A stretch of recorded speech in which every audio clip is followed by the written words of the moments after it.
Assalamualaikum students. Now we are going to discuss about our next topic, that is species.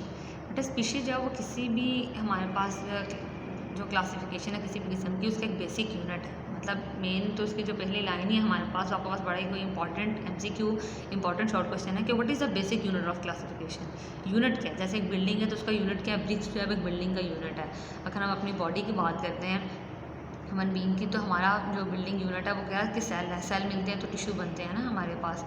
और इसी तरह से बेटा अगर बात की जाए क्लासिफिकेशन की कि उसका एक बेसिक यूनिट क्या है, उसकी बुनियाद है, तो वो स्पीशी है। अब क्वेश्चन इज दैट कि स्पीशीज़ क्या है। बेटा स्पीशीज जो है वो बेसिक यूनिट है किसी भी क्लासिफिकेशन का। अगर मैं इसकी डेफिनेशन की तरफ जाती हूँ कि ग्रुप ऑफ ऑर्गेनिजम्स होता है जिसके अंदर वो जो ऑर्गेनिजम्स होते हैं वो आपस में इंटरब्रीड कर सकते हैं और जो अपने ऑफ स्प्रिंग वो प्रोड्यूस करते हैं। अब डिफरेंट ग्रुप्स होते हैं हमारे पास, इस ग्रुप में डिफरेंट ऑर्गेनिजम्स होते हैं और हर ऑर्गेनिज्म जो होता है वो अपने जो आगे से फर्दर ऑफस्प्रिंग जो है वो ऑफस्प्रिंग प्रोड्यूस कर सकता है। डिफरेंट स्पीशीज़ हैं तो हर जो स्पीशी होगी बेटा उसका रिप्रोड्यूस करने का अपना ही जो है वो एक मैकेनिज़्म होगा। तो हर स्पीशीज है बेटा वो उसके अपने स्ट्रक्चरल, उसके इकोलॉजिकल एंड बिहेवियर जो है वो करेक्टरिस्टिक्स होती हैं। हर स्पीशी जो है उसके अंदर जो ऑर्गेनिज्म पाए जा रहे होते हैं वो आपस में ज़रूर रिलेट कर रहे होते हैं, आपस में मिलते जुलते होते हैं। उनके मेथड, उनके मैकेनिज्म, उनकी स्ट्रक्चर, अडेप्टेशंस और बिहेवियर करेक्टरिस्टिक्स सब सेम होती हैं। लेकिन जो डिफरेंट स्पीशीज़ होती हैं उन सब के फिर हमारे पास जो डिफरेंट ग्रुप्स आ जाते हैं उनमें फिर जो है वो हर स्पीशी जो है वो अपनी जो है करेक्टरिस्टिक्स रखती है, अपनी उसकी जो है वो हर तरह से एक आइडेंटिटी होती है। ठीक है, इसके बाद बेटा हम देखते हैं डेफिनेशन की तरफ जाएं, उसको मज़ीद मैं देखूं तो आपको तो डेफिनेशन बेटा मैं देखूँ जिसमें इन नेचर पे बहुत ज़ोर है बेटा कि कुदरती तौर पर ये सब चीज़ें जो पाई जा रही हैं, सब ये मैकेनिज्म जो है वो कुदरती तौर पर है। लेकिन इंटरेस्टिंग थिंग इज़ डैट कि बेटा जो ऐसे दो ऑर्गेनिज्म जो आपस में जो है वो किसी हद तक जो है रिलेट कर रहे होते हैं, लेकिन दो डिफरेंट स्पीशीज़ से ताल्लुक़ रखते होते हैं, उनको आर्टिफिशियली भी ब्रीड करवा के देखा।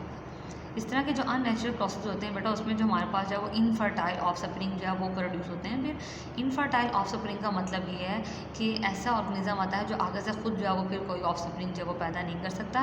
लाइक अगर हम क्रॉस करवाते हैं एक मेल डोंकी के दरमियान और एक फीमेल हॉर्स के दरमियान, तो वो हमें एक इनफर्टाइल ऑफस्प्रिंग प्रोड्यूस कर देता है, जिसको हम म्यूल और उर्दू में आप उसको खच्चर कह सकते हैं, वो प्रोड्यूस जो है वो करके देते हैं। तो ये हमारे पास आर्टिफिशियल ब्रीडिंग। बताने का मकसद ये है कि हमने कहा कि स्पीशी की मेन कैरेक्टरिस्टिक्स ये है कि इसके जो ऑर्गेनिजम्स होते हैं वो उनके पास एक कैरेक्टरिस्टिक्स है कि वो आपस में इंटरब्रीड कर सकते हैं और जो है वो अपने ऑफस्प्रिंग प्रोड्यूस करते हैं। तो अब ये एक स्पीशी के जो मेंबर होते हैं वो अपने ही स्पीशी के मेंबर के साथ जो है वो रिप्रोड्यूस करते हैं और अपने ऑफस्प्रिंग जो है वो उनके आते हैं हमारे पास।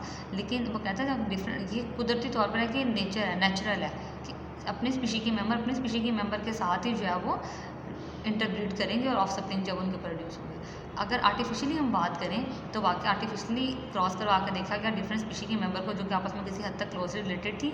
उसमें उसने हमें एग्जांपल दी कि उन्होंने एक मेल डोंकी लिया और एक फीमेल हॉर्स लिया, इन दोनों का आपस में क्रॉस कराया तो हमारे पास ऑफस्प्रिंग तो आ गया, लेकिन ऐसा ऑफस्प्रिंग आया जो कि इनफर्टाइल था, जो कि फर्दर आगे से ऑफस्प्रिंग को पैदा नहीं कर सकता था। और अगर हम बात करें नेचुरली तौर पर जो चीज़ें सारी होती हैं तो उसमें हमारे पास जब ऑफस्प्रिंग आता है तो वो इस काबिल होता है कि वो फर्दर आगे रिप्रोड्यूस कर सकता है। इसके साथ बेटा इसी पेज पर आपको उसने एक टैक्सोनॉमिक हायरार्की की डायग्राम भी दी हुई है, फिगर 3.3।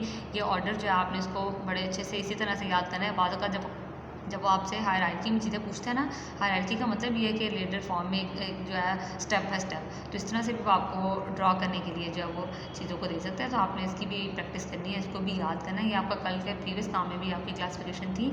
ये हमारे पास ह्यूमन बीइंग की क्लासिफिकेशन है जिसका साइंटिफिक नेम है होमो सैपियंस। तो ह्यूमन बीइंग जो है हमारे पास ये एक स्पीशी है, तो उसमें डेट्स वाई उसने आपको यहाँ पर ये हाईलाइट करके दिया है। तो ग्रुप ऑफ ऑर्गेनिजम्स आ जाते हैं इसमें हमारे पास, जितने भी इंसान हैं उन सब की एक स्पीशी है और जिसका साइंटिफिक नेम हमारे पास क्या है, होमो सैपियंस है। ये आपका आज का लेसन था, इसको बड़े अच्छे से याद करना है बेटा। Thank you so much.